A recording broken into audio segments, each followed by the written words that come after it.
Hello everyone, I'm Saket Bajpayee, Director of Prayas Physics Classes, Dehradun. तो चलिए let's deal with series combination first. तो जैसा कि आप देख पा रहे हैं यहाँ पर जो डायग्राम है उसमें एक रियलिस्टिक मॉडल है और एक उसका सर्किट डायग्राम है ना। तो ये दोनों ही रिप्रेजेंट कर रहे हैं सर्किट अगर सीरीज में है ना। तो यहाँ पर ये जो तीनों रेजिस्टेंसेस हैं वो किस में है, सीरीज में। बेसिकली यहाँ पर बल्ब दिखाया गया है, बल्ब में भी क्या रहता है, रेजिस्टेंस ही रहता है ना। बेसिकली करंट जाता है और इन फिलामेंट्स है ना, इन फिलामेंट्स के थ्रू करंट गुजरता है। तो क्या होता है कि वो अपनी एनर्जी से प्रोवाइड करता है, जो कि हम लोग किस फॉर्म में यूज करते हैं इस एनर्जी को, इस इलेक्ट्रिकल एनर्जी को हम लोग यूज करते हैं इन the form of light energy, है ना। ये इतना ज्यादा यहाँ पर गर्म हो जाता है कि यहाँ से फिर ये लाइट एनर्जी के फॉर्म में हमारे को हमारी यूटिलिटी बन जाती है इसकी। तो चलिए एनालाइज करते हैं इसे। क्या क्या खासियत आपको दिखाई दे रही है। आपको ये दिख रहा होगा कि जैसे ही स्विच को हम लोग क्लोज करेंगे, है ना, जैसे ही ये स्विच क्लोज होगा तो क्या होगा, बैटरी जो है, बैटरी जो है इस सर्किट को क्या देगी, एनर्जी देगी, सच दैट की चार्जेस जो है इस तरीके से फ्लो कर पाए और यहाँ पर एक करंट एस्टैब्लिश होगा। और हम लोग ये देख पा रहे हैं कि जो करंट पहले बल्ब में जा रहा है वही आगे बढ़ करके दूसरे बल्ब में जा रहा है, फिर वही करंट आगे बढ़ करके तीसरे बल्ब में जा रहा है। और करंट जितना इस बैटरी से निकला था इस सर्किट के लिए, उतना वापस से घूम करके इन वायर्स के थ्रू इस बैटरी के अंदर एंटर कर जाएगा। और करना भी चाहिए था, क्यों, क्योंकि बैटरी एनर्जी प्रोवाइड करती है ना कि चार्जेस, है ना। बैटरी बस एक एनर्जी प्रोवाइड करती है, एक इलेक्ट्रिक फील्ड एस्टैब्लिश करवाती है, जिसकी वजह से सारे के सारे जो चार्जेस हैं वो थोड़े डिसिप्लिन तरीके से मूव करने की कोशिश करते हैं। और ये कॉन्सेप्ट हमने ड्रिफ्ट वेलोसिटी में काफी डिटेल में पढ़ रखा है ना। तो एक खासियत अपने को क्या दिखाई दे रही है कि सारे के सारे बल्ब में करंट की वैल्यू क्या है, सेम है। और एक और चीज हम लोग देख पा रहे हैं कि अगर एक भी बल्ब खराब हुआ, है ना, या फिर एक भी जगह अगर मान लीजिए कि सर्किट ब्रेक हुआ, एक भी जगह वायर कट गई, है ना, वायर इस तरीके से मान लीजिए कहीं पर भी कट गई, तो ये सर्किट क्या हो जाएगा, ब्रेक कर जाएगा। अब करंट किसी भी बल्ब में नहीं जा सकता है। क्यों ऐसा, क्योंकि एक बहुत बड़ी कंडीशन है जिसका इस्तेमाल आप लोग भी किया करिएगा, और वो ये है कि जितना करंट बैटरी से निकल रहा है वो पूरा का पूरा एंटर भी करना चाहिए, है ना। अगर सर्किट डायग्राम हम लोग बनाते हैं तो ऐसे ही तो दिखाते हैं कि इतना करंट यहाँ से निकला तो इतना करंट यहाँ पर एंटर करेगा, बोलचाल की भाषा में यही तो कहते हैं हम लोग। तो अगर ये फैसिलिटी पूरी नहीं हो पा रही कि जितना करंट निकला वो वापस एंटर करे, तो हम लोग कहेंगे कि सर्किट ब्रेक हो गई और करंट जो है वो फ्लो कहीं पर भी नहीं कर रहा है ना। तो यही डीमेरिट एक्चुअली होता है सीरीज सर्किट का, कि अगर इस तरीके से मान लीजिए बल्ब्स को हम लोग कनेक्ट करते हैं और एक भी बल्ब खराब हो जाए तो यहाँ पर क्या होगा, किसी भी बल्ब में लाइट नहीं जलेगी। चलिए बच्चों, तो अब आ जाते हैं कैलकुलेशन पे। अब बेसिकली मुझे क्या करना है, मुझे ये सर्किट दी हुई है ना, इसमें जो बैटरी है आप इसे आइडियल मान सकते हैं, और इसका जो ईएमएफ है उसकी वैल्यू आप V कह दीजिए ना, क्योंकि आइडियल बैटरी के केस में ईएमएफ और जो पोटेंशियल डिफरेंस है वो दोनों क्या रहते हैं, सेम रहते हैं, चाहे करंट फ्लो करे चाहे नहीं करे, है ना। तो यहाँ पर आप जैसा कि देख सकते हैं कि मैंने करंट की डायरेक्शन इस तरीके से दिखाई। क्यों इस तरीके से क्लॉकवाइज सेंस में दिखाया मैंने, क्योंकि हाई पोटेंशियल इधर माना लेफ्ट में और लो पोटेंशियल मैंने राइट में माना। तो करंट फ्लो करेगा इन द सर्किट किस तरीके से, from high potential to low potential. तो अब सेम करंट तीनों में फ्लो करेगा, है ना। तो एक काम करते हैं, इसको ए बोल देते हैं, इसको बी बोल देते हैं, इसको सी बोल देते हैं और इसको डी बोल देते हैं। अब आप सोचिए कि क्या इक्वेशन लिख सकते हैं यहाँ पर, ओम्स लॉ लगा सकते हैं ना। मान लीजिए कि R1 रेजिस्टेंस के क्रॉस पोटेंशियल ड्रॉप आ रहा है V1 का, R2 रेजिस्टेंस के क्रॉस पोटेंशियल डिफरेंस आ रहा है V2 का, और R3 रेजिस्टेंस के क्रॉस पोटेंशियल डिफरेंस आ रहा है V3 का। तो अगर हम लोग ओम्स लॉ लगाएं तो V1 बराबर क्या लिख देंगे, V1 बराबर लिख देंगे I इंटू R1। इसी तरीके से V2 क्या लिख देंगे, अच्छा यहाँ पर हाँ सही है, V2 बराबर क्या लिख देंगे, I इंटू R2।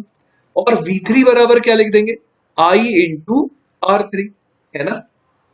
अब आप देखिए जो पोटेंशियल डिफरेंस इस बैटरी के अक्रॉस था, है ना, तो वही पोटेंशियल डिफरेंस जो है अगर मैं देखूं तो इन तीनों के अक्रॉस मिला करके भी आना चाहिए। क्यों, क्योंकि यहाँ का पोटेंशियल मान लीजिए मैंने 0 वोल्ट माना, तो मुझे यहाँ का पोटेंशियल कितना मानना पड़ेगा, V वोल्ट मानना पड़ेगा। अब मैं इस पॉइंट से इस पॉइंट तक गया तो क्या वो पोटेंशियल कितने से बढ़ गया, V वोल्ट से बढ़ गया। अब आप देखिए मैं A से B जा रहा हूं, तो करंट अगर ए से बी जा रही है तो ए हो गया हाई पोटेंशियल और बी हो गया कंपैरेटिवली लो पोटेंशियल, है ना। तो यहां पर इसीलिए मैं क्या लिख रहा हूं कि वीए माइनस वीबी, इसको मैंने क्या कह दिया, इसको मैंने वी1 कह दिया। उसी तरीके से अब आप देखिए, अब आप भूल जाइए ए और बी को, अब आप बी और सी को देखिए। अगर करंट ऐसे फ्लो कर रहा है, इसका मतलब बी जो है इस समय रोल प्ले कर रहा है हायर पोटेंशियल का और सी रोल प्ले कर रहा है लोअर पोटेंशियल का। तो मैं क्या लिख सकता हूं, वीबी माइनस वीसी, है ना। वीबी माइनस वीसी बराबर क्या हो जाएगा, वही तो V2 कहला रहा था। और इसी तरीके से मैं क्या बोल सकता हूं, मैं बोल सकता हूं VC माइनस VD बराबर हो जाएगा I इंटू R3, जो कि कहला रहा है V3। तो बेसिकली जो A का पोटेंशियल है उसी को तो मैं V कह रहा हूं, क्योंकि इस बैटरी के पॉजिटिव टर्मिनल को आप देखिए, यहां से लेकर के ए पॉइंट तक कोई भी ऐसा एलिमेंट नहीं है जिसके क्रॉस पोटेंशियल का ड्रॉप आए। तो ए का पोटेंशियल कितना हो गया, वी हो गया। और सिमिलरली डी का पोटेंशियल जीरो हो गया, है ना, क्योंकि यहाँ का पोटेंशियल मैंने जीरो माना है। तो बेसिकली वी ए जो है पोटेंशियल ऑफ ए, वो मैंने वी माना है, और पोटेंशियल ऑफ डी जो है वो मैंने जीरो माना है। तो अब आप इन तीनों को ऐड करके देखिए, देखिए इससे ऐड करिए, इसके साथ और इसके साथ, तो आप क्या पाएंगे, आप देखिए VA माइनस VB में VB माइनस VC जोड़ेंगे तो VB VB कैंसिल आउट हो जाएगा, और इधर VC भी कैंसिल आउट हो जाएगा, तो बच क्या जाएगा, आप ऐसे देखिए VA minus VB plus VB minus VC plus VC minus VD, है ना। ये कितना आ जा रहा है, ये आ जा रहा है V1 plus V2 plus V3। लेकिन और आप देखिए तो VB से VB कैंसिल आउट हो गया और VC से VC कैंसिल आउट हो गया। तो बेसिकली ये VA माइनस VD आ गया, जो कि किसके बराबर है, जो कि V माइनस जीरो मतलब V के बराबर है। तो V बराबर आ गया V1 plus V2, V1 plus V2 plus V3।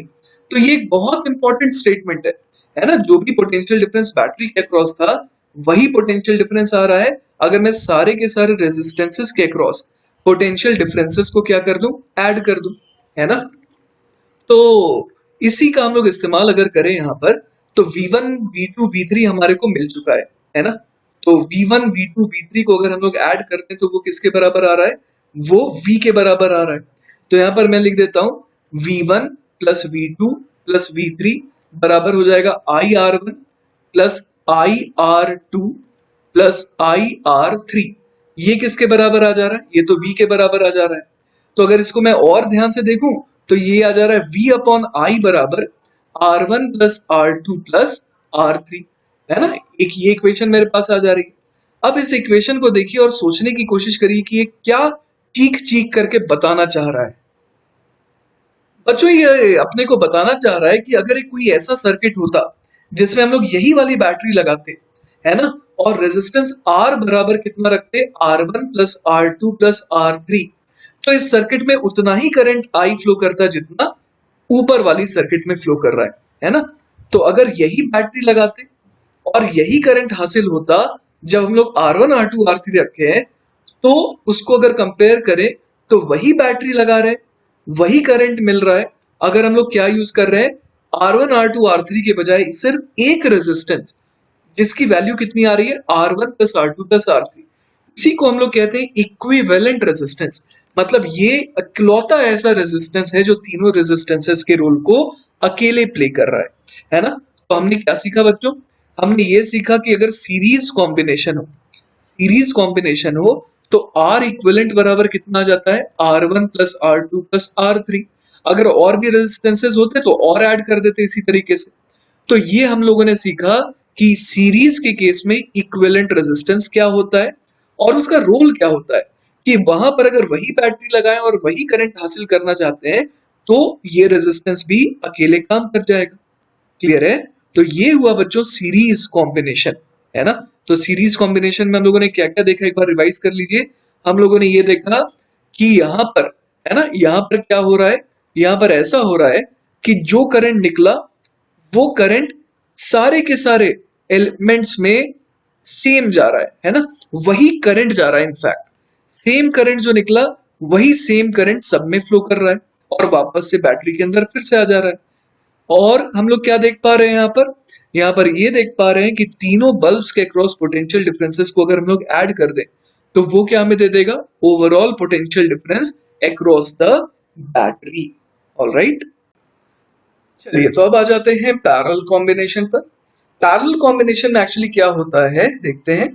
To or more resistors are said to be in parallel if one end of all resistors are joined together and similarly the other ends joined together। जैसे कि आप देखिए यहाँ पर ये जो bulbs है ये भी क्या है, ये रेजिस्टर्स ही है। तो इनके एक एंड को, जैसे कि देखिए आप यहाँ पर डायग्राम में देख सकते हैं कि हर बल्ब बल्ब का जो लेफ्ट वाला एंड है वो एक जगह कंबाइन करके लगा दिया गया है, और हर बल्ब का जो राइट वाला एंड है ना, उसको भी एक जगह बांध करके लगा दिया है। तो हम लोग देख पा रहे हैं कि यहाँ पर क्लब किया गया है ना, सबके एक एंड को और सबके दूसरे एंड को क्लब कर दिया गया है। तो ये पहचान होती है पैरेलल कॉम्बिनेशन की। अब आप देखिए यहाँ पर मजेदार चीज क्या हो गई, इस दूसरे डायग्राम को अगर आप देखें तो यहाँ पर जैसे कि इन्होंने तीसरे वाले बल्ब के सर्किट को ओपन कर दिया, तो भी आप देखिए दोनों बल्ब जल रहे हैं। ऐसा क्यों? क्योंकि इस बैटरी से जो यहाँ पर करंट निकल रहा है ना, जो यहाँ पर इलेक्ट्रॉन का जैसे कि आप देखिए फ्लो हो रहा है, तो उसके लिए ऐसा नहीं कि रास्ता बंद हो गया। अब इलेक्ट्रॉन इधर से भी जा सकता है, एक रास्ता आउटर वाला रास्ता हो गया, और एक ये बीच वाला रास्ता भी हो गया। ऐसे करके इलेक्ट्रॉन जा सकता है ना, यहाँ से वापस बैटरी के अंदर एंटर कर गया। तो यहाँ पर जो बेस्ट बात है वो ये है कि अगर एक बल्ब खराब भी हो जाता है तो भी बाकी बल्ब्स को अफेक्ट नहीं पड़ता है, क्योंकि सारे के सारे बल्ब्स के अक्रॉस पोटेंशियल डिफरेंस कितने का है, same as that of the potential difference across the battery, है ना। तो आइए इसको अब हम लोग और कैलकुलेशन वे में देखते हैं। तो ये देखिए मैंने आपके लिए सर्किट डायग्राम यहाँ पर बना रखा है। अब आप देखिए कि अगर मैंने इस पॉइंट का पोटेंशियल 0 वोल्ट असाइन कर दिया, तो इस वाले पॉइंट के पोटेंशियल को मुझे V बोलना पड़ेगा, है ना। अगर मैंने राइट का पोटेंशियल 0 बोल दिया तो लेफ्ट का पोटेंशियल मुझे क्या बोलना पड़ेगा V, क्योंकि मैंने यहाँ शो कर रखा है कि मेरे पास एक आइडियल बैटरी है जिसके क्रॉस पोटेंशियल डिफरेंस V आएगा, या जिसका EMF जो है वो V है ना। तो अब आप सोचिए कि यहाँ का भी पोटेंशियल 0 होना पड़ेगा, यहाँ का भी 0 और यहाँ का भी 0, क्योंकि कोई भी ऐसा यहाँ पर एलिमेंट नहीं है जिसके क्रॉस पोटेंशियल डिफरेंस आए, है ना। उसी तरीके से यहाँ का भी V मानना पड़ेगा, यहाँ का भी V मानना पड़ेगा, और यहाँ का भी V मानना पड़ेगा, है ना। तो अब देखिए मैं ओम्स लॉ यहाँ पर 3 बार लगा सकता हूँ। यहाँ पर के करंट को मान लीजिए मैंने I3 मान लिया, यहाँ के करंट को I2 और यहाँ के करंट को I1। तो मैं क्या लिख सकता हूँ, V माइनस 0, है ना, पोटेंशियल डिफरेंस V बराबर क्या हो गया, I1 R1। उसी तरीके से V सेकंड वाले इक्वेशन में क्या आ जाएगा, I2 R2। और उसी तरीके से तीसरे इक्वेशन में कितना आ जाएगा, I3 R3, क्योंकि तीनों ही रेजिस्टेंसेस के क्रॉस पोटेंशियल डिफरेंस में देख पा रहा हूं कि V का ही आ रहा है। तो फाइनली हम लोग क्या देख पा रहे हैं, V इज इक्वल टू, या तो आप I1 R1 बोल दीजिए, या तो I2 R2 बोल दीजिए, या फिर आप कह दीजिए इसको I3 R3, है ना। तो वही मैं यहाँ पर लिख देता हूं I3 R3। अब आप देखिए जरा डायग्राम को। अगर इस डायग्राम को आप देखेंगे तो आपको दिख रहा होगा कि ओवरऑल इसमें से करंट कितना निकला है बैटरी के थ्रू। यहाँ पर देखिए करंट जो है बैटरी के थ्रू निकला है I, जिसको मैं बोल सकता हूँ I की वैल्यू कितनी हो जाएगी, I1 plus I2 plus I3, है ना, क्योंकि यही I जो है ये 3 अलग अलग पार्ट्स में डिवाइड हो गया, I1 I2 I3, और वापस से ये रिकम्बाइन होकर के बैटरी के अंदर वापस से ये I करंट एंटर कर गया, है ना। तो यहाँ पर मैं एक और इक्वेशन लिख सकता हूँ कि I is equal to I1 plus I2 plus I3। अब जरा देखिए I को मैं और क्या लिख सकता हूँ, I1 बराबर कितना लिख सकता हूँ, V upon R1, plus I2 को कितना लिख सकता हूँ, V upon R2, plus I3 को लिख सकता हूँ इसी तरीके से V अपॉन R3। तो मेरे पास यहां से क्या आ गया, I is equal to V multiplied by 1 upon R1 plus 1 upon R2 plus 1 upon R3, है ना। अच्छा अब आप देखिए कि ये जो इक्वेशन है ये अगेन आपको क्या बताना चाह रही है, ये इक्वेशन आपको बताना चाह रही है यहाँ पर कि अगर मैं इसको ऐसे लिख दूं I बराबर V multiplied by 1 upon R, तो ये क्या बताना चाह रहा है, ये बताना चाह रहा है हमारे को कि अगर कोई एक ऐसा सर्किट होता जिसमें रेजिस्टेंस होता R, है ना, और उस केस में अगर आप बैटरी लगाते जिसका ईएमएफ होता कितना, जिसका ईएमएफ होता V के बराबर, तो करंट कितना जाता है यहाँ से? करंट जाता I। यही तो बताना चाह रहा है। ये जो इक्वेशन अभी अभी हमने हासिल किया, ये यही बात तो हमसे करना चाह रहा है ना? तो अब अगर हम लोग कंपेयर करें तो क्या देख सकते हैं कि यहाँ पर जो ये 1/R1 plus 1/R2 plus 1/R3 लिखा था, उसको अकेले कौन रिप्लेस कर सकता है? 1/R। मतलब इन तीनों रेजिस्टेंसेस के बजाय अगर मेरे पास इकलौती ऐसी रेजिस्टेंस होती सच दैट क्या हो जाता? सच दैट 1/R बराबर हो जाता 1/R1 plus 1/R2 plus 1/R3। तो क्या होता?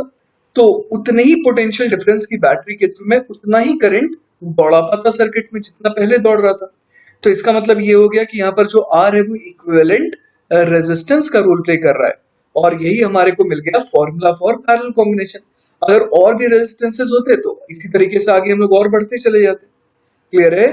तो हमने क्या क्या सीखा पैरेलल कॉम्बिनेशन में?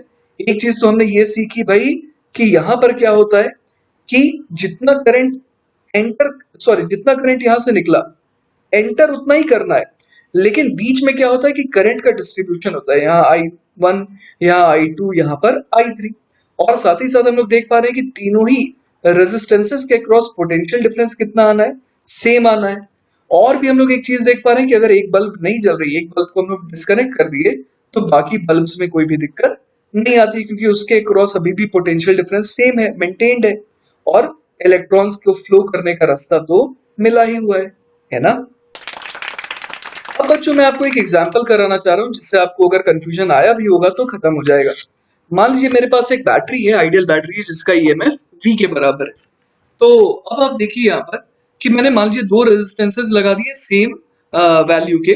तो अब आपको ये समझ में आ रहा होगा कि सिमेट्री की वजह से दोनों के अक्रॉस पोटेंशियल डिफरेंस V/2 और V/2 का है ना? दोनों के ही अक्रॉस पोटेंशियल डिफरेंस कितने का आ रहा है? सेम का आ रहा है। तो इस कॉम्बिनेशन को आप क्या कहेंगे? क्या आप सीरीज कहेंगे या पैरेलल कहेंगे? बिल्कुल सीरीज कहेंगे, है ना? क्योंकि जिस तरीके से जिस नेटवर्क को आपने आइडेंटिफाई किया वो तो सीरीज का है। कुछ लोग ऐसा सोचते हैं कि भाई रेजिस्टेंसेस के क्रॉस पोटेंशियल डिफरेंस अगर सेम का आ रहा है तो वो तो पैरेलल का केस होता था, लेकिन ऐसा नहीं है। यहां पर देखिए क्यों नहीं है पैरेलल कॉम्बिनेशन? क्योंकि पैरेलल कॉम्बिनेशन तब होता था जब मान लीजिए एक रेजिस्टेंस के लेफ्ट वाले एंड को, है ना, दूसरे रेजिस्टेंस के एक एंड से कनेक्ट कर दिया जाता और इसी तरीके से दूसरे एंड को भी क्लब कर दिया जाता। तो अगर ऐसा कॉम्बिनेशन होता तब हम लोग कहते कि ये पैरेलल में है। अभी क्या हो रहा है? मान लीजिए ये एंड नंबर 1 है, ये एंड नंबर 2 है और ये एंड नंबर 3 है। तो 1 और 2 है पहले वाले रेजिस्टेंस के एंड्स, 2 और 3 है दूसरे वाले रेजिस्टेंस के एंड्स। ये दोनों एक दूसरे के साथ तो नहीं बंधे हुए हैं। 2 तो चलिए ठीक है, ये जो 2 पॉइंट है ये दोनों के एक एंड को जोड़ करके रखा है, लेकिन यहाँ पर जो दूसरा एंड है दोनों का वो देखिए अलग अलग पॉइंट पर है। ये 1 है, ये 3 है ना? तो जब तक इस तरीके से बंधा हुआ नेटवर्क ना हो हम लोग इसे पैरेलल नहीं कहेंगे। तो ये हुआ पैरेलल कॉम्बिनेशन और ये हुआ सीरीज कॉम्बिनेशन, है ना? और मैंने क्यों कह दिया कि यहाँ पोटेंशियल डिफरेंस V/2 का आएगा? क्योंकि मान लीजिए कि करंट यहाँ पर आ रही है I, तो हमें ये साफ दिख रहा है कि I इंटू आर पहले वाले के क्रॉस पोटेंशियल डिफरेंस है और I इंटू आर दूसरे वाले के क्रॉस भी है, और इन दोनों को जोड़ने पर V आना चाहिए, है ना? तो इसका मतलब कि दोनों के क्रॉस पोटेंशियल डिफरेंस बराबर बराबर का बटेगा। क्लियर है? तो आपको कोई भी कंफ्यूजन नहीं होना चाहिए, है ना? पोटेंशियल डिफरेंस सीरीज में भी हो सकता है कि सेम आए दोनों के क्रॉस, और पैरेलल में तो पक्के से ही सेम आता है ना? पैरेलल में आप सोचिए यहाँ पर अगर इस तरीके से बैटरी लगी होती V पोटेंशियल डिफरेंस वाली, तो इसके क्रॉस दोनों के क्रॉस ही V का पोटेंशियल डिफरेंस आता। इस बार भी क्या हो रहा है? इस बार भी दोनों के क्रॉस सेम का पोटेंशियल डिफरेंस आ रहा है, लेकिन सिर्फ पोटेंशियल डिफरेंस सेम आने से थोड़ी ये पैरेलल बन जाएगा। क्लियर है ये बात? दोनों के एंड्स को कनेक्टेड भी तो होना पड़ेगा। चलिए, तो आई होप कि हमने सीरीज और पैरेलल को तो अच्छे से पढ़ लिया है। तो अब हम लोग इस लायक हो गए कि इस सवाल को सॉल्व कर सकते हैं ना? तो देखते हैं सवाल क्या कह रहा है। 6 equal resistances are connected between points P, Q and R as shown. Then the net resistance will be maximum between dash and dash. अपने को ये बताना है कि क्या P और Q के क्रॉस रेजिस्टेंस मैक्सिमम है, इक्विवेलेंट, Q एंड R के क्रॉस है, या फिर P और R के क्रॉस है। तो चलिए सबसे पहले P एंड Q के क्रॉस चेक करते हैं, है ना? तो अगर मैं P एंड Q के क्रॉस चेक करूं तो यहाँ पर एक रेजिस्टेंस ये R है ना? और क्या क्या है? और यहाँ पर R R R 3 बार R R है। तो इन तीनों का इक्विवेलेंट कितना हो जाएगा? ये तीनों तो पैरेलल में है ना, क्योंकि तीनों के एक सिरे को क्लब किया गया और दूसरे सिरे को भी क्लब किया गया। तो ये तीनों आर तो क्या है? ये तीनों आर पैरेलल में है। तो इनका इक्विवेलेंट कितना हो जाएगा? आप ऐसे सोचिए, 1/r plus 1/r plus 1/r बराबर हो जाएगा 1/r इक्विवेलेंट। तो बेसिकली इसके लिए अगर मैं बात करूं तो आर इक्विवेलेंट कितना आ जाएगा? ये आ जाएगा r/3, है ना। तो चलिए इसको मिटा देते हैं और सिंपली यहाँ पर क्या लिख देते हैं? r/3। साथ ही साथ यहाँ पर क्या है? q और r के बीच में 2 बार r आ रहा है, इसका मतलब यहाँ पर हो जाएगा r/2, है ना। तो बेसिकली हम लोगों ने इसके अक्रॉस, है ना, इस P पॉइंट और इस Q पॉइंट के अक्रॉस हमें क्या देखना था? इक्विवेलेंट रेजिस्टेंस देखना था। तो कितना हो जाएगा? r/3 और r/2 मिलकर के कितने हो जाएंगे? ये दोनों कौन से कॉम्बिनेशन में? ये दोनों तो सीरीज में, क्योंकि आप देखिए कि यहाँ पर कौन सा पॉइंट है? यहाँ पर R पॉइंट है। तो जितना करंट यहाँ से जा रहा होगा उतना ही करंट यहाँ से जा रहा होगा, सेम ही तो है ना, सेम ही तो ये रास्ता है पूरा का पूरा एक। तो इसलिए ये r/3 और r/2 किस कॉम्बिनेशन में है? ये दोनों सीरीज में है। तो r/3 प्लस r/2 पहले कर देते हैं, ये कितना हो जाएगा? 6 आ गया एलसीएम, और ये आ गया 2 प्लस 3 मतलब 5r/6। तो मैं एक काम करता हूं, यहाँ पर इसको मिटा देता हूं, है ना, इस पूरे के पूरे नेटवर्क को मिटा दिया मैंने, और यहाँ पर मैं अकेले क्या लगा दूंगा? अकेले मैं यहाँ पर लगा दूंगा 5r/6। अब देखिए 5r/6 और r ये दोनों किस में आ गए? ये दोनों पैरेलल में आ गए, क्योंकि दोनों के एक सिरे को इधर कनेक्ट किया गया, एक सिरे को इधर बांध के रख दिया गया।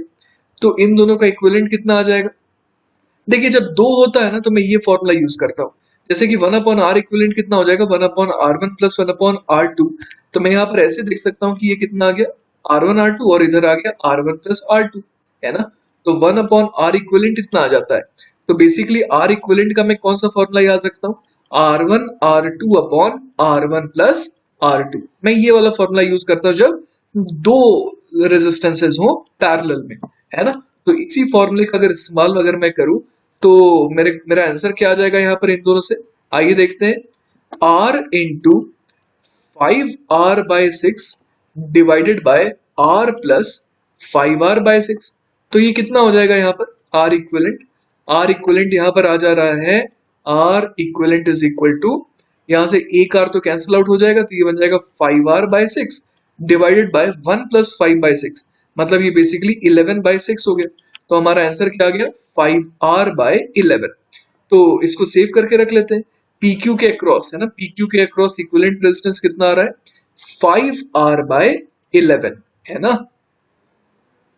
अब चलिए Q और R के अक्रॉस निकालते हैं। Q और R के अक्रॉस अगर निकालना है, मतलब कि इस तरीके से हम लोग यहाँ पर कनेक्शन कर दिए। तो अब देखिए यहाँ पर कि P और R के बीच में कितना आ गया? r/3, और Q और P के बीच में तो R है।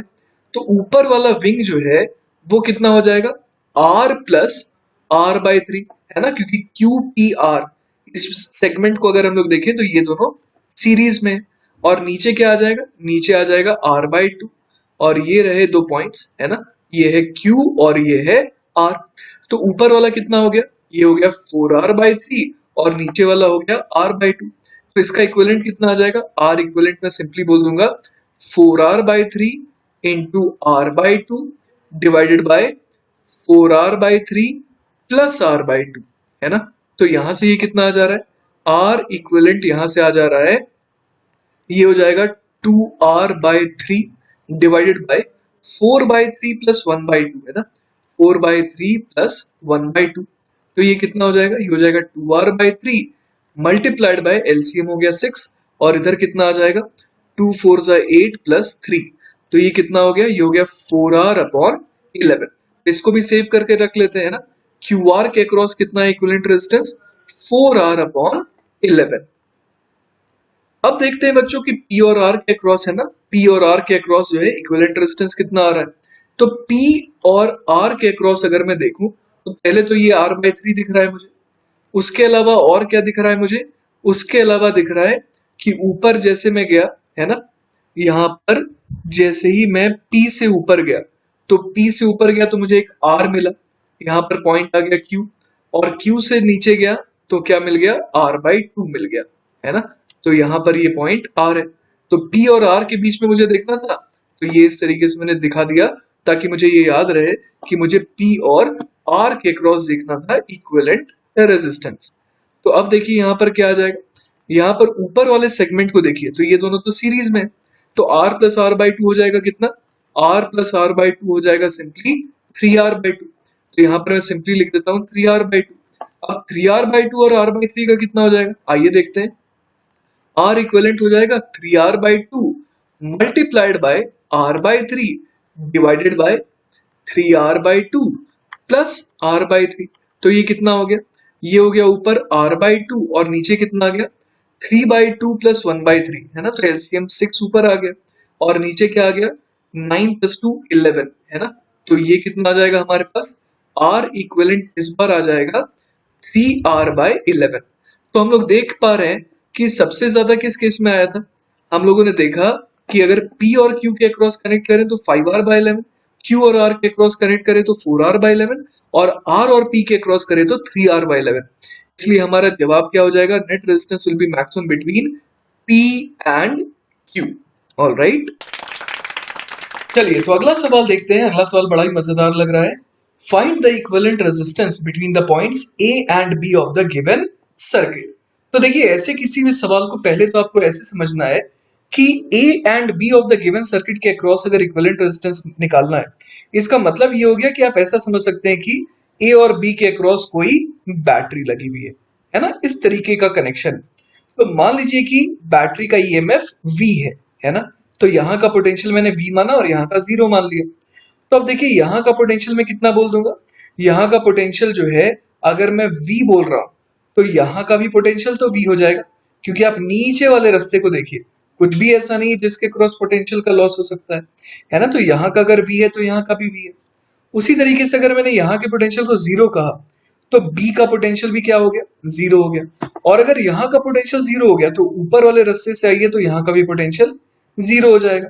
तो बेसिकली अपने को क्या दिख रहा है कि 2R को देखिए, 2R को अगर आप देख रहे होंगे तो आपको दिख रहा होगा कि एक एंड का पोटेंशियल V है और एक एंड का पोटेंशियल 0 है। अब अगले 2R को देखिए, अगले 2R को जब आप देख रहे होंगे तो उसके अक्रॉस भी आप देख पा रहे होंगे कि एक एंड का पोटेंशियल 0 और एक का V है ना। और इस तरीके से हम लोग यहाँ पर बना सकते हैं कितना, 2R को, ऊपर भी 2R था और जो तीसरा वाला R है इसके अक्रॉस में जो पोटेंशियल्स है वो क्या है, V और 0 है। तो इस तरीके से हम लोग एक R को और यहाँ पर दिखा सकते हैं।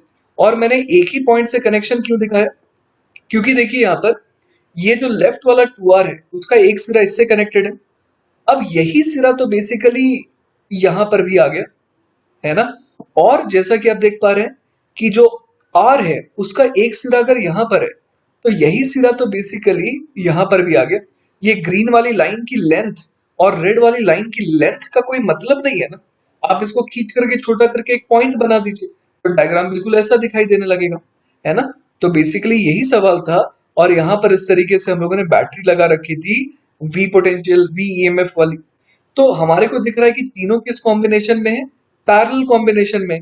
तो अगर पैरेलल में है तो इक्विवेलेंट कैसे निकाल, 1/R इक्विवेलेंट बराबर हो जाएगा 1/2R plus 1/2R plus 1/R, है ना।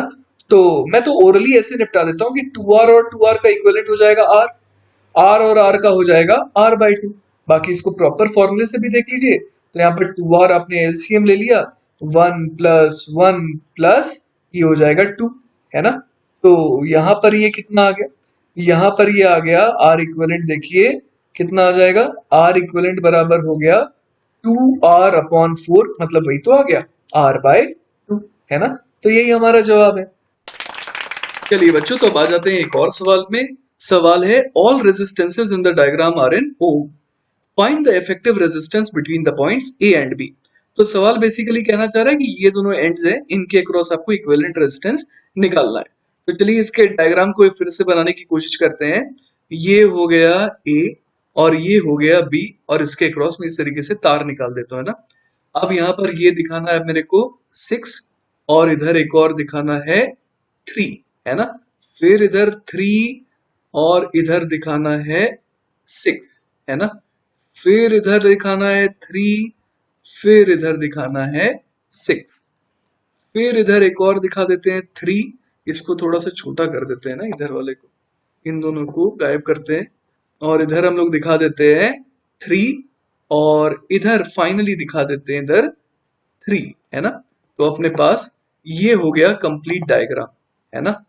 तो इधर कितना था, इधर 3 था। तो 3 3 3 3 सारे बाहर वाले 3 3 3 3 हैं और अंदर 3 6 हैं। अब चलिए शुरुआत करते हैं बाहर वाले से। मैं सबसे पहले आपको दिखाना चाह रहा हूँ कि यहाँ और यहाँ के बीच में आप देखिए कि ये वाला जो रास्ता है ना, इस वाले रास्ते को देखिए आप।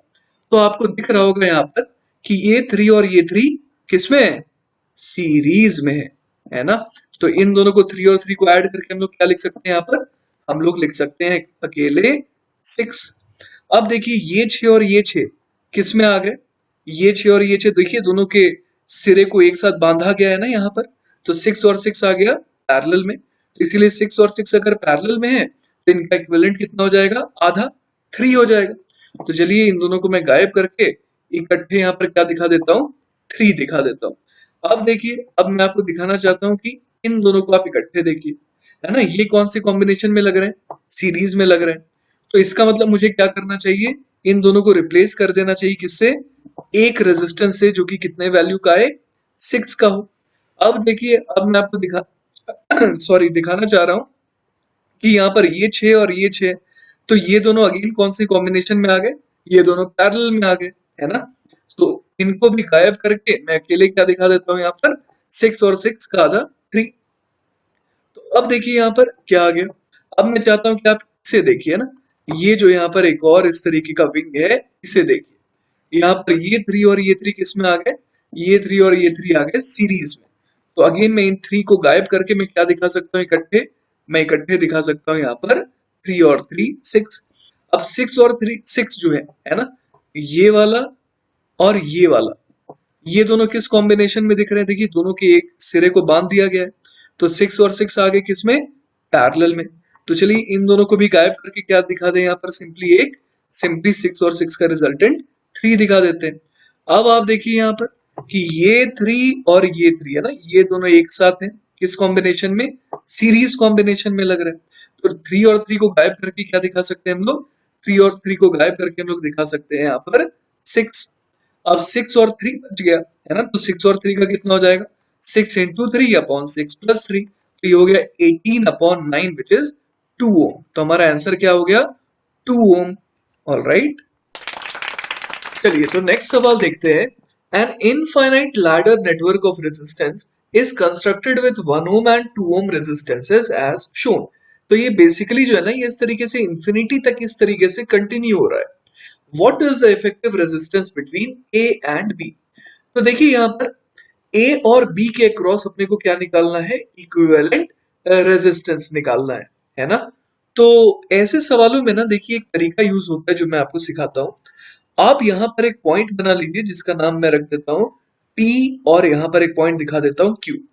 देखिए अगर आप आपके पास अगर कोई बुक हो या फिर कोई पेपर हो, तो आप उससे ना एक काम करिए, P और Q के पहले वाली चीजों को ढक दीजिए, है ना। क्या आपने ढक दिया, अपने हाथ से ही ढक दीजिए।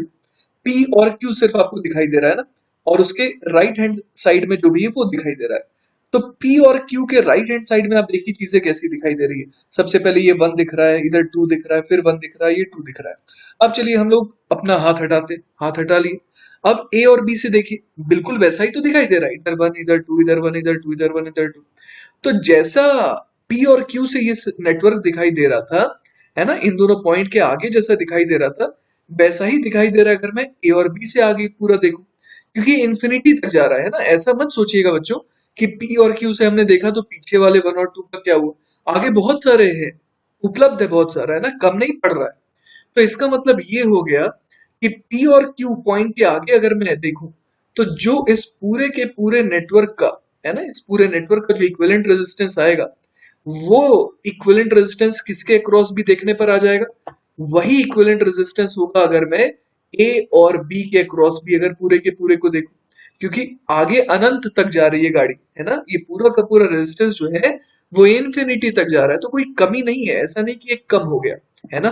तो यहां पर मैं देखिए क्या करने वाला हूं, अब मैं यहां पर A दिखा देता हूं, उससे आगे निकला 1, और फिर यहाँ पर एक और रेजिस्टेंस इस तरीके से 2 दिखा दिया मैंने। अब यहाँ पर इधर मैं ले गया और यहाँ पर मैंने दिखा दिया बी पॉइंट। अब इसके आगे मैंने दिखा दिया क्या, इसके आगे मैंने दिखा दिया वही वाला पी पॉइंट, है ना। और यहाँ पर मैंने दिखा दिया क्या, ये क्यू पॉइंट, है ना। अब पी और क्यू के क्रॉस मुझे दिखाई दे रहा है कि ये पूरा का पूरा जो नेटवर्क है, इसके रेजिस्टेंस को मैं आर इक्विवेलेंट बोल देता हूँ। तो चलिए यहाँ पर मैंने उस पूरे को गायब करके सिर्फ एक रेजिस्टेंस दिखा दिया, आर इक्विवेलेंट, जिसकी वैल्यू लेटर से कि एक्स आ रही है ना। तो अब मैंने क्या कहा था कि जो रेजिस्टेंस इस पूरे के अक्रॉस आ रहा है ना, इस ये जो मैंने शो किया है वही इक्विवेलेंट रेजिस्टेंस होना चाहिए अगर मैं ए और बी के अक्रॉस भी पूरे के पूरे नेटवर्क को देखूं। तो मतलब कि x 2 और 1 इसका इक्विवेलेंट कितना आना चाहिए बच्चों, इसका इक्विवेलेंट वापस से x ही आना चाहिए। मतलब कि x और 2 देखिए पैरेलल में है, तो इन दोनों का इक्विवेलेंट कितना हो गया 2x अपॉन 2 प्लस एक्स, और ये 2 और x मिल करके 1 के साथ सीरीज में, तो इसमें 1 और जोड़ दीजिए। तो ये आना चाहिए अगेन x के बराबर, क्योंकि a और b से जो दिख रहा है नेटवर्क वो वैसा ही लग रहा है जैसा p और q के हिसाब से दिख रहा था। तो अब अपने को ये इक्वेशन सॉल्व करनी है सिर्फ और सिर्फ, और जैसे ही इक्वेशन हम लोग सॉल्व करेंगे ना हमारा जवाब आ जाएगा। तो चलिए अब फिजिक्स से हट करके सवाल जो है प्योरली मैथमेटिक्स का हो गया। तो क्या हो जाएगा यहाँ पर 2x प्लस 2 प्लस एक्स बराबर 2x प्लस एक्स स्क्वायर, है ना। ये सिंपल सी मैथमेटिक्स मैंने यहाँ लगाई। 2x से 2x उड़ गया तो बच क्या गया x square minus x minus 2 बराबर 0, है ना। तो यहां से देखिए क्या आ जाएगा अपने पास एक्स स्क्वायर, यहाँ पर क्या ये सिंप्लीफाई हो सकता है minus 2x plus x minus 2 बराबर 0, है ना। तो यहां से देखिए क्या आ जाएगा अपने पास, यहां से आ जाएगा x कॉमन ले लेते हैं, x minus 2 plus 1 x minus 2 बराबर 0। अब x की वैल्यू नेगेटिव 1 तो हो नहीं सकती है, तो x की वैल्यू क्या पॉसिबल है, सिर्फ और सिर्फ x की वैल्यू 2 पॉसिबल है। तो है ना हमारा आंसर क्या हो गया, R equivalent is equal to 2 ohm. This is our final answer. चलिए तो अब हम लोग एक बहुत ही इंपॉर्टेंट टॉपिक पर आ गए हैं, उस टॉपिक का नाम है बल्ब, है ना। इसके ऊपर बहुत सारे सवाल आपको मिल सकते हैं, तो इसीलिए बहुत अच्छे से देखिएगा, है ना। और सीखने को भी आपको बहुत कुछ नया नया मिल सकता है आपको। तो देखिए यहाँ पर क्या क्या होता है। सबसे पहले इस बल्ब को आप देखिए, देखा तो आपने बहुत सारे बल्ब को होगा, पर आपने शायद ये चीज नोटिस नहीं करी होगी कि यहाँ पर लिखा क्या रहता है। जैसे अगर आप केयरफुली देखिए तो यहाँ पर लिखा है 100 वॉट, और केयरफुली देखेंगे तो यहाँ लिखा है 120 वोल्ट। मतलब कि यहाँ पर जो है कुछ चीजें लिखी हुई है, इसको क्या कहते हैं, rated power and rated voltage, है ना। यहाँ पर जैसे रेटेड पावर कितना है 100 वॉट, और रेटेड वोल्टेज क्या है वो है 120 वोल्ट। तो इस 100 वॉट और 120 वोल्ट का मैं आपको सिग्निफिकेंस बताता हूँ। ये जो है होता है कि अगर इस बल्ब को 120 वोल्ट पर, है ना, इतने पोटेंशियल डिफरेंस पर अगर ऑपरेट किया गया तो ये कितना कितनी किस रेट से एनर्जी को ड्रॉ करता है ना। ये 100 वॉट, है ना, ये इसका पावर हो गया, इस रेट से ये एनर्जी को ड्रॉ करता है फ्रॉम द सर्किट। मतलब ये 100 जूल पर सेकेंड कंज्यूम कर रहा है, ये बेसिकली हमारे को पता चलता है। क्योंकि वॉट क्या होता है, वॉट तो होता है जूल पर सेकेंड, है ना। तो अगर इस बल्ब को हम लोग ऑपरेट कर रहे हैं एट 120 वोल्ट पोटेंशियल डिफरेंस, तो ये कितना किस रेट से एनर्जी को ड्रॉ कर रहा है 100 वॉट से, है ना। तो यही एक्चुअली इसका मतलब होता है रेटेड पावर और रेटेड वोल्टेज का। तो इससे आप क्या निकाल सकते हैं, अगर आपको ये दिया हुआ है कि पावर कितना है, पावर है 100 वॉट, और ये कब का पावर दिया है, जब हम लोग ऑपरेट कर रहे हैं इसे कितने पोटेंशियल डिफरेंस के क्रॉस 120 वोल्ट्स के क्रॉस। तो यहां से देखिए हम लोग क्या निकाल सकते हैं इस बल्ब का, हम लोग निकाल सकते हैं resistance by the formula power is equal to V square upon R. तो यहां से R कितना आ गया, R आ गया हमारे पास वी स्क्वायर अपॉन पावर। तो जैसे कि अगर मैं निकालना चाहूँ इस बल्ब के लिए, तो मैं रेजिस्टेंस कितना बोल दूंगा, V हो गया 120, मतलब 120 का स्क्वायर डिवाइडेड बाय 100, है ना। तो ये हो गया कितना 14400 अपॉन 100, मतलब 144 ओम, है ना। तो इस बल्ब की रेजिस्टेंस जो है हम लोगों ने बड़े आराम से निकाल ली, कितनी आ रही है वो रेजिस्टेंस आ रहा है 144 ओम, है ना। तो बेसिकली होता क्या है इस बल्ब के अंदर, वो यहाँ पर दिख रहा है। इसके अंदर इस तरीके से फिलामेंट होता है, और ये ऐसे मटेरियल का बना होता है जो बहुत हाई टेम्परेचर पर भी मेल्ट ना करे, है ना। तो ये एक्चुअली गर्म होता जाता है और इतना गर्म हो जाता है कि ये ग्लो करना चालू होता है, ये एनर्जी को रेडिएट करता है in the form of light as well as heat, और इसी का हम लोग इस्तेमाल करते हैं। तो बच्चों मान लीजिए आप इसी कंपनी वाले के पास जाते हो और बोलते हैं मुझे 100 वॉट का बल्ब नहीं चाहिए, मुझे 200 वॉट का बल्ब चाहिए। तो इसका मतलब क्या हो जाता, वो 100 वॉट के बजाय अगर 200 वॉट का बल्ब देता तो भी अगर सेम कंपनी है, सब कुछ सेम है, तो वो कंपैरिजन के लिए ये जो 120 वोल्ट लिखा है ना, यही यूज करता, है ना। तो अगर 120 वोल्ट इस बार दिया रहता तो हम लोग समझ पा रहे हैं पावर होता है वी स्क्वायर अपॉन आर, तो रेजिस्टेंस क्या हो जा रहा है वी स्क्वायर अपॉन ई। तो जनरली वी जो है एक ही कैटेगरी के बल्ब्स के लिए सेम होता है ताकि आप पावर में कंपैरिजन कर ले। तो आपको क्या दिख रहा है कि जिस बल्ब का पावर ज्यादा है ना, छिपी हुई बात क्या है कि वोल्टेज सेम यूज किया गया है सब में, तो जिस बल्ब का पावर ज्यादा है उसका रेजिस्टेंस क्या होगा, कम होगा। क्लियर है ये बात, तो कोई रटने वाली चीज नहीं है, आप आराम से देख करके इसे समझ सकते हैं, है ना। चलिए तो अब सवाल करते हैं जो हमने पढ़ा उसके ऊपर, और सवाल है an electric bulb rated for 500 watt at 100 volt is used in a circuit having a 200 volt supply. The resistance R that must be put in series with the bulb so that bulb delivers 500 watt is dash ohm. तो चलिए try करते हैं। बच्चों सबसे पहली चीज जो मुझे स्ट्राइक कर रही है वो ये है कि मैं बल्ब का जो ये किस्सा दिया हुआ है इसको खत्म कर दूं। 500 वॉट 100 वोल्ट इतिहास है ये, इतिहास से हम लोग फ्यूचर प्रेजेंट में आते हैं इनफैक्ट, है ना। प्रेजेंट क्या है कि इसका रेजिस्टेंस क्या होगा, तो मुझे पता है पावर बराबर होता है वी स्क्वायर अपॉन आर, तो यहां से मुझे क्या मिल गया आर मिल गया। आर कितना हो जाएगा वी स्क्वायर अपॉन पावर, और वी कितना यूज हुआ था 100 वोल्ट, तो 100 का स्क्वायर डिवाइडेड बाय पावर कितना है 500 वॉट, तो ये कितना हो जाएगा 10000 अपॉन 500, है ना। तो 00 गया, तो अपने पास रेजिस्टेंस ऑफ द बल्ब वो कितना आ गया, वो आ गया 20 ओम, है ना। यहां तक की तो कहानी हमने क्लियर कर ली। अब इतिहास से हम लोग आगे निकल गए, है ना। अब हम लोग प्रेजेंट में आ गए कि बल्ब का हमें सब कुछ पता लग गया। तो अब आगे बढ़ते हैं, आगे क्या लिखा है, it is used in a circuit having a 200 volt supply. तो बेसिकली यहाँ पर मैं बैटरी दिखा देता हूँ, है ना, और इसका ईएमएफ दिखा देता हूँ 200 वोल्ट। अब ये बोल रहा है कि इस बल्ब के साथ पहले तो बल्ब बना देते हैं, बल्ब को जनरली ऐसे डिनोट कर दिया जाता है ना सर्किट के अंदर। तो इसके आगे बोल रहा है कि कितना रेजिस्टेंस लगाएं सीरीज में सच दैट कि बल्ब कितना पावर डिलीवर करे, बल्ब डिलीवर करे पावर 500 वॉट, है ना।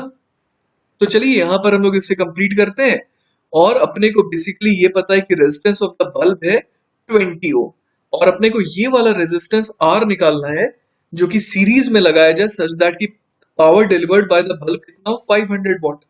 तो अब ऐसे सोचिए कि इस सर्किट में करंट मान लीजिए आई जा रहा है, तो इस ये जो हमारे पास जो बल्ब है ना, ये जो बल्ब है इसके थ्रू पावर कितना डिलीवर होना चाहिए 500 वॉट। तो मैं लिख सकता हूँ पावर बराबर फॉर्मूला क्या होता है, एक फॉर्मूला होता है आई स्क्वायर इंटू आर, तो इसका मैं यूज करता हूँ।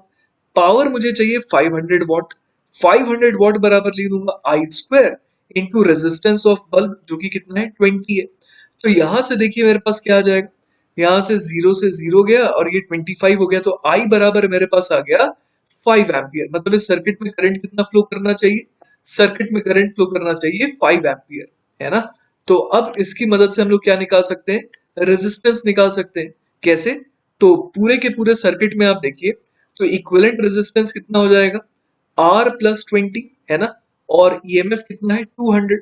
तो हम लोग जानते हैं कि V बराबर लिख सकते हैं I इंटू आर, तो V कितना है 200 है, I कितना है 5 एम्पियर है, और इक्विवेलेंट रेजिस्टेंस कितना हो गया 20 प्लस R हो गया, है ना।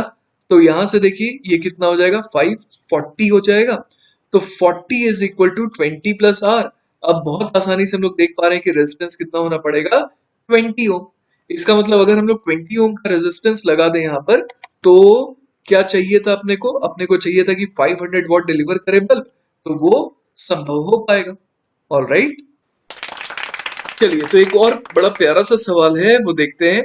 अ heater is design to operate with a power of 1000 watt in a 100 volt line. It is connected in combination with a resistance of 10 ohm and a resistance capital R to 100 volt mains as shown in the figure.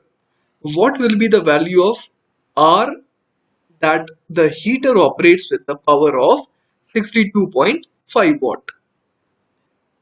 तो basically आपको समझ में आ रहा होगा कि अपने को R की वैल्यू निकालनी है so that the heater operates with a power of 62.5 what, मतलब हीटर के थ्रू पावर कितना डिसिपेट हो 62.5 वॉट, है ना। तो चलिए शुरुआत करते हैं। आपको सिंपली ये मान लेना है, ये जो 100 वोल्ट मेंस का है ना, आप तो सिंपली ये मान लीजिए कि यहाँ पर एक बैटरी लगी हुई है ना। यहाँ पर आप मान लीजिए कि यहाँ पर एक बैटरी है जिसका पॉजिटिव टर्मिनल यहाँ पर है, नेगेटिव टर्मिनल यहाँ पर है, और इस हिसाब से आप क्या मान सकते हैं, आप मान सकते हैं कि यहाँ का पोटेंशियल कितना हो गया 100 वोल्ट, और यहाँ का पोटेंशियल आप मान लीजिए 0 वोल्ट। चलिए तो अब देखते हैं यहाँ पर कि अपने को क्या बोला गया है कि हीटर के बारे में जानकारी ऑलरेडी दी हुई है। कौन सी जानकारी दी है कि पावर इसका 100 वॉट 1000 वॉट था जब इसको यूज किया गया 100 वोल्ट में।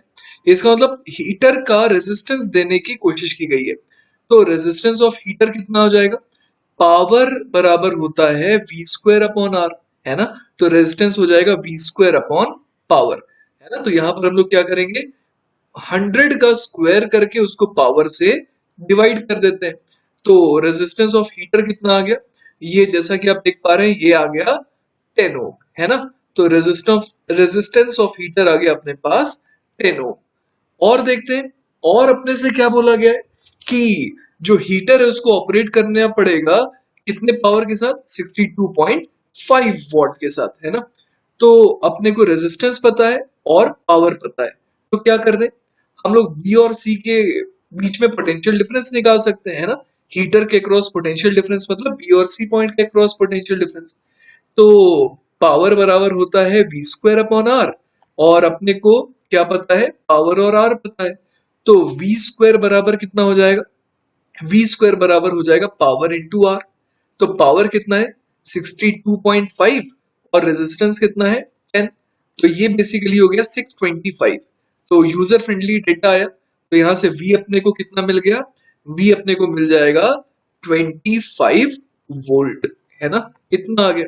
तो बेसिकली B और C के क्रॉस पोटेंशियल ड्रॉप कितने का आ रहा है, 25 वोल्ट का आ रहा है। अब C का पोटेंशियल तो 0 वोल्ट है, तो दैट मीन्स कि B का पोटेंशियल कितना होना चाहिए, B का पोटेंशियल इसका मतलब होना चाहिए 75 वोल्ट।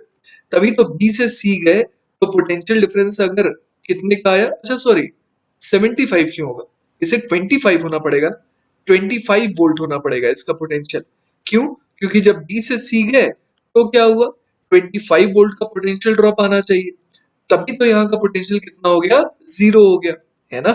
तो अब अपने को क्लैरिटी मिल गई कि ये 10 ओम के क्रॉस पोटेंशियल डिफरेंस कितने का आ रहा है, यहाँ पर आ रहा है 75 वोल्ट का।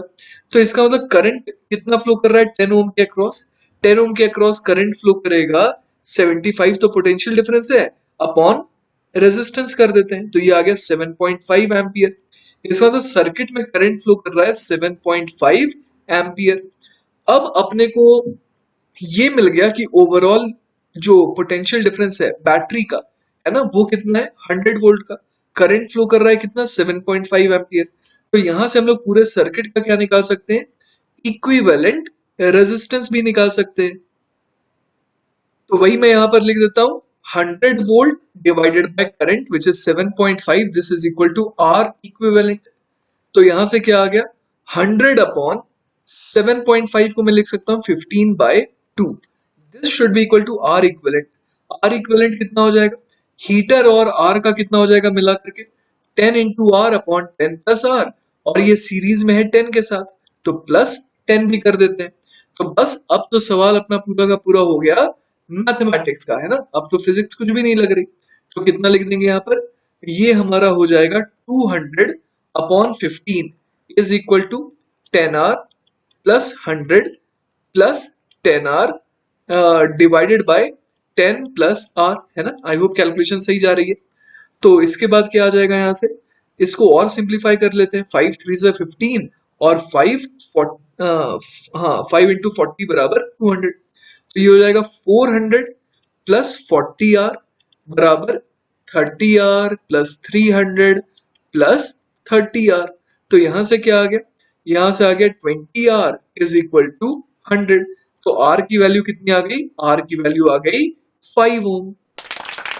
चलिए तो नेक्स्ट सवाल देखते हैं। 100 watt bulb B1 with 260 watt bulbs B2 and B3। तो ये जो बल्ब है इसका नाम B1 है, ये B2 है और ये B3 है ना। तो B1, B2 और B3, B1 का जो पावर दिया है वो कितना दिया है, 100 वॉट दिया है, और B2 और B3 का दिया हुआ है 60 वॉट दिया हुआ है। Are connected to a 250 volt source as shown. तो ये 250 वोल्ट का सोर्स है। Now W1, W2 and W3 are the output powers of the bulbs. Then अब इन तीनों में अपने को रिलेशन बताना है। तो चलिए सोचते हैं क्या किया जाए। यहाँ पर मेरे को ये दिख रहा है कि अगर अपने को ये दिख रहा है कि पावर जो है ना, जिसका पावर ज्यादा होगा उसका रेजिस्टेंस क्या होगा, कम होगा। तो भाई किसका पावर ज्यादा है, B1 का पावर ज्यादा है, तो इसका रेजिस्टेंस जो है वो क्या होगा, वो कम होगा, है ना। तो इसका रेजिस्टेंस जो है उसको मैं लिख देता हूँ स्मॉल आर से, है ना। इसके रेजिस्टेंस को मैंने लिख दिया स्मॉल आर से, और बाकियों के रेजिस्टेंस को कैपिटल आर से दिखा देता हूँ क्योंकि वो बड़े हैं ना, इसलिए मैंने ऐसा किया।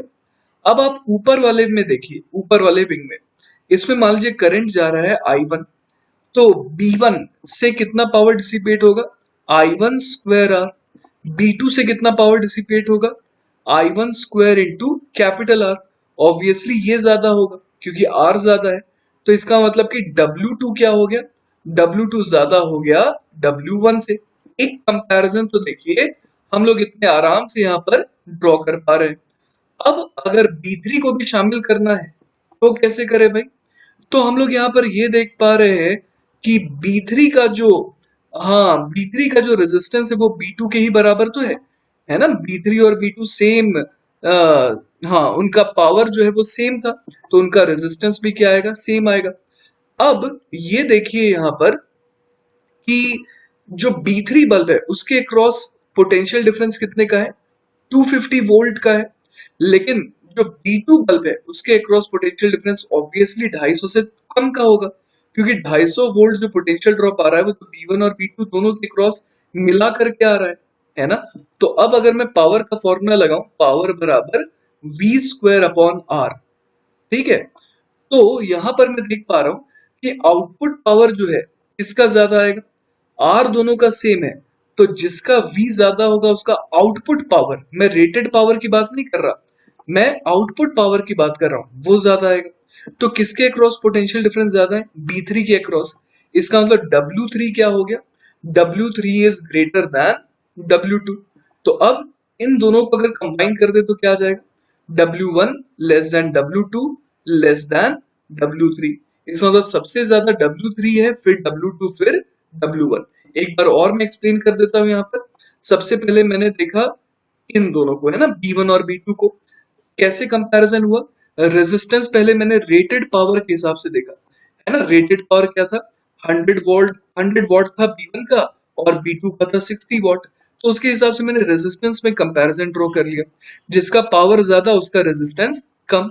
तो इसीलिए मैंने देखा कि B1 का चूंकि पावर ज्यादा है, रेटेड पावर ज्यादा, इसलिए उसका रेजिस्टेंस कम होगा। और उसके बाद मैंने क्या देख लिया कि जो इस सर्किट में एक्चुअल पावर डिसिपेटेड आ रहा है वो तो I1 स्क्वायर आ रहा है, और I1 स्क्वायर कैपिटल आ रहा है B2 के लिए। तो रेजिस्टेंस जिसका ज्यादा आ रहा था उसके लिए पावर भी ज्यादा आ गया। और उसके बाद मैंने कंपैरिजन किया B2 और B3 में बेस्ड ऑन पोटेंशियल डिफरेंस जो दोनों के अक्रॉस है। ऑब्वियस था कि B3 के अक्रॉस पोटेंशियल डिफरेंस ज्यादा था और B2 के अक्रॉस कम था। तो उसके हिसाब से मैंने एक और कंपैरिजन यहाँ पर ड्रॉ कर दिया। ऑलराइट, चलिए बच्चों, तो इस लेक्चर का आखिरी टॉपिक है मैक्सिमम पावर ट्रांसफर थ्योरम। तो ये थ्योरम क्या कहता है पहले उसे देख लेते हैं, फिर उसे प्रूव कर देंगे, है ना।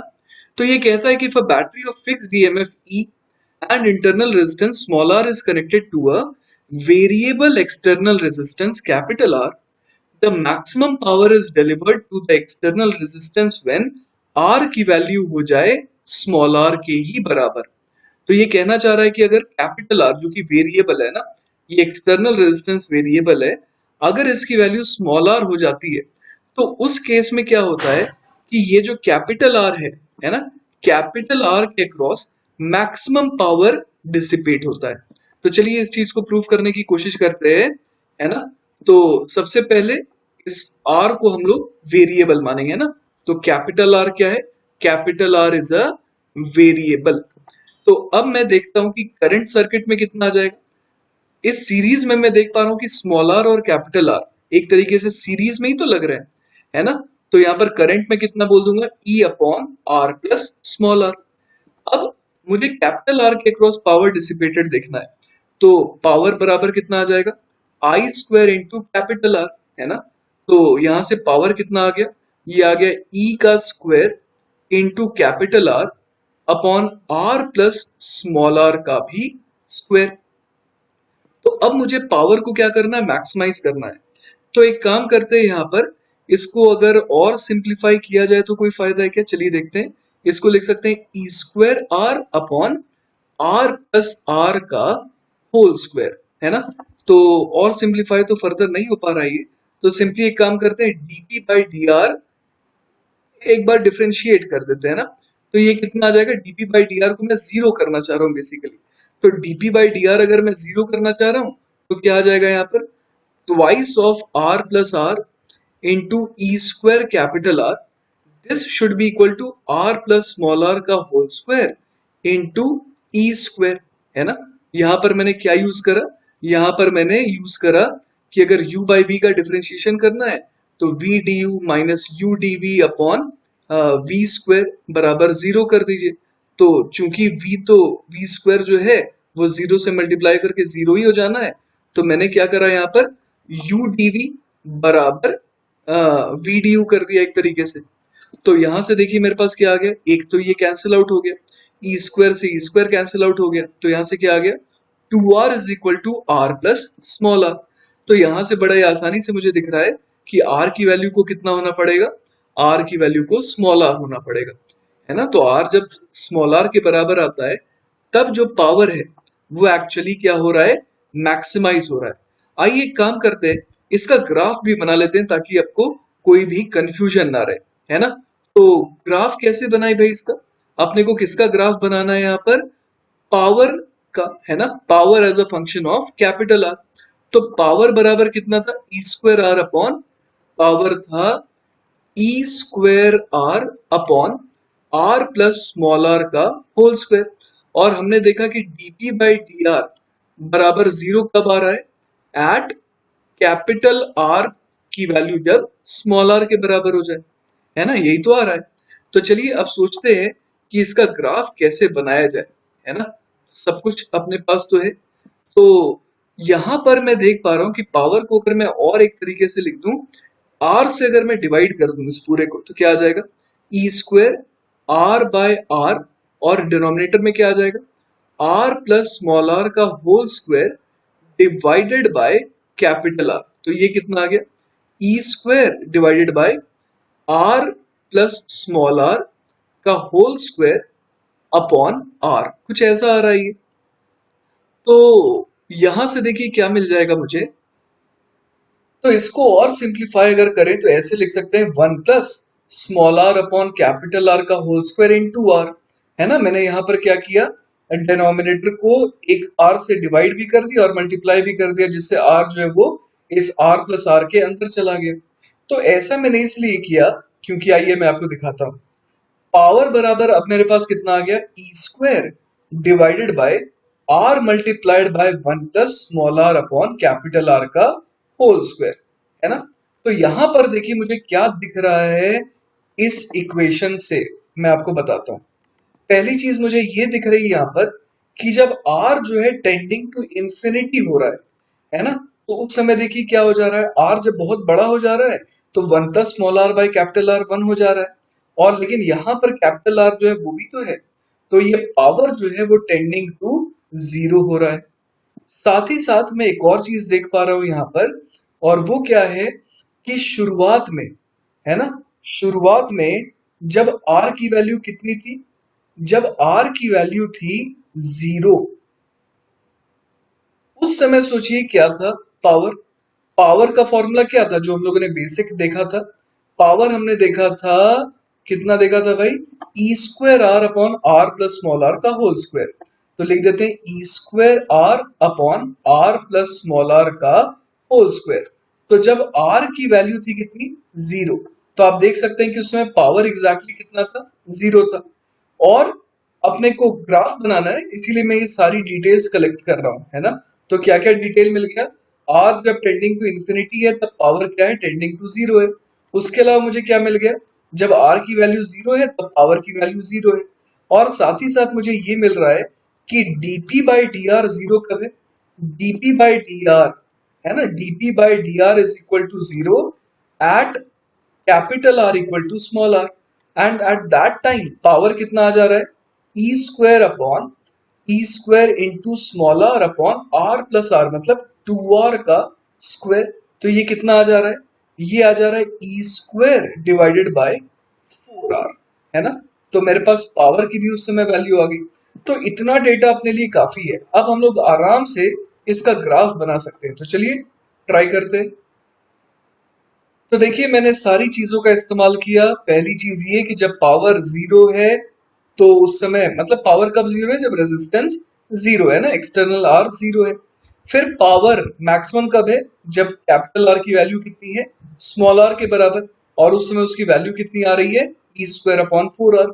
और power tends to zero when resistance tends to infinity, तो मैंने उसका भी ध्यान दिया यहाँ पर। तो इन सारी चीजों को ध्यान में रखते हुए मैंने देखिए यहाँ पर ग्राफ बनाया, और वो कुछ इस तरीके का आ रहा है ना। तो यही मेरा फाइनल ग्राफ हो गया। तो आपने क्या सीखा कि अगर आपके पास इस तरीके का नेटवर्क हो जिसमें कि यहाँ पर एक बैटरी हो जिसका इंटरनल रेजिस्टेंस कितना हो, स्मॉल आर हो, तो अगर आप एक्सटर्नल लोड जो है उसकी वैल्यू भी स्मॉल आर रखते हैं, तो इस लोड के अक्रॉस जो पावर डिसिपेट होगा वो क्या आएगा, पावर मैक्सिमम आएगा, है ना। तो यही हमारा फाइनल टॉपिक था जो हम लोगों ने देख लिया। आई होप बच्चों कि आपको आज का लेक्चर अच्छे से समझ में आया होगा। Take care, bye bye.